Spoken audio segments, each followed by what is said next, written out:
केंद्रीय मंत्रिमंडळात स्वर्गीय गोपीनाथ मुंडे साहेबांचं नाव होतं. दुर्दैवानं त्यांचं अपघाती निधन झालं. आज 10 वर्ष पूर्ण होत आहेत. कुठंतरी त्यांच्या माध्यमातून त्यांच्या 2 मुली आहेत, त्यांचं कुठंतरी केंद्रात मंत्रिपद देऊन पुनर्वसन करा अशी बीड जिल्ह्याची मागणी होती. आज 3रा टर्म येते, तशी काय अपेक्षा? तुमचा भाव जेव्हा केव्हा मला संधी प्राप्त होईल तेव्हा मी निश्चित मांडेल, पण हे काही माझ्या हातात नाही. इथं माझंच मंत्रिपद कायम राहील की नाही हे माहीत नाही, तर मी दुसऱ्यासाठी शिफारस करू शकत नाही.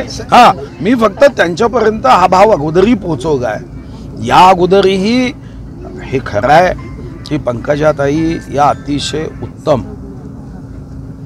जे उत्तम प्रशासन आणि उत्तम नेता आहेत, समोरच्या कार्यकर्त्यांचा भाव समजून घेणारे नाते आहे. आत्ताच आम्ही हेलिकॉप्टरमध्ये येताना खासदारताईंबद्दल आम्ही चर्चा केली की हे सर्व सुशिक्षित आहे, एज्युकेटेड आहे, सॉफ्ट आहे, समाजहितासाठी काम करतात, विकासाचं काम करतात, कधीही कोणाबद्दल ईर्ष्या नाही, अतिशय उत्तम काम करतात. माझा विश्वास आहे म्हणजे तुमच्या मनात जो भाव आहे तोच आमच्या मनात आहे. ते योग्य संधी यावी लागते. संधीचं सोनं करण्याची क्षमता या दोन्हीही बहिणीमध्ये आहे. याच्याबद्दल आम्ही आता येतानाच माधवीताईंना मी चर्चा करत आहोत. पण प्रत्येक गोष्टीला एक संधी काय